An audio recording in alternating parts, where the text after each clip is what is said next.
Hey everyone, welcome to the channel.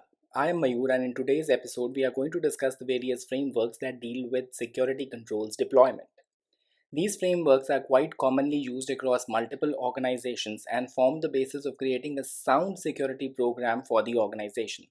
Hence, it would be good to understand what these frameworks are all about. So without any delay, let's begin.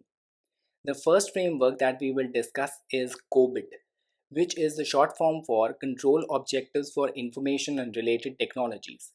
COBIT is defined as a framework that helps businesses to govern and manage the IT department within the organization. The ISACA designed framework further enables businesses to align their IT processes in accordance with the goals of the business.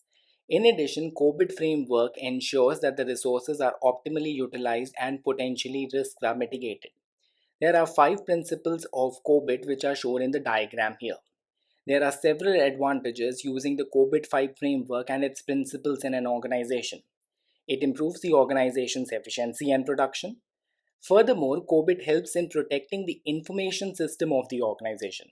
As a result, it is suggested that organizations use the COBIT 5 framework for successful governance and IT management.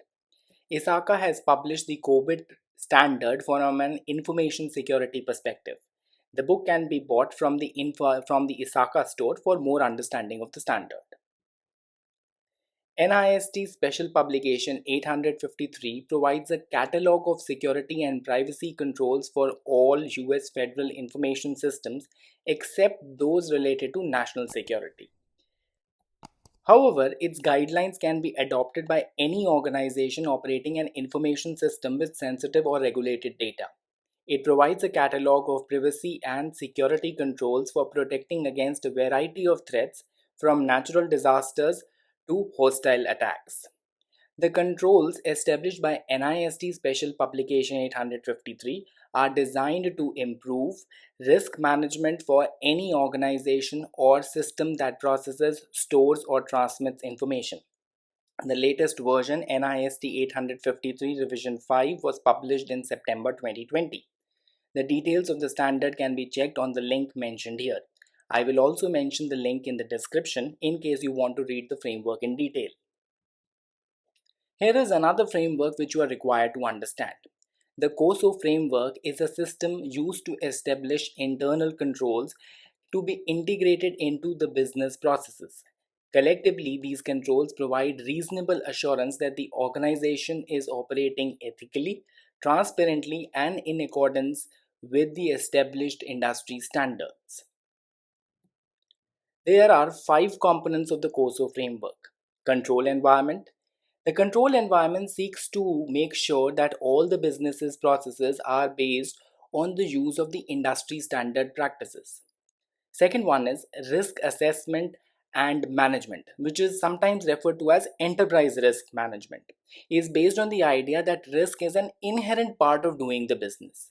Third one is control activities. They are essentially internal controls that are put into place to make sure that business processes are performed in a way that helps an organization to meet its business objectives without introducing unnecessary risks into the process. The fourth one is information and communications. Communication rules are put into place so that both internal and external communications adhere to legal requirements, ethical values, and standard industry practices. The final one is monitoring.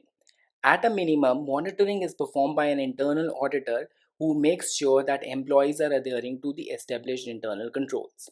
You can read more details about the standards on the link mentioned here. While you may not get exam questions directly from this framework, a lot of times these frameworks will be mentioned in the scenarios of the questions. They are placeholders jump sometimes just to confuse you or probably is a hint to solving the question. See, hence it would be good to have an understanding of these frameworks. If, however, you are not preparing for an exam and working in this field, a broad understanding of these frameworks will really help you in implementation or consulting. As always, you can check out my blog for various practice questions, information security topics. Check out the mock exams on Udemy or Simpliv in case you are preparing for SSCP or CISSP. I will leave the links in the description. Thank you guys for watching this episode. There's a lot of content coming soon every week, so don't forget to subscribe and press that bell icon.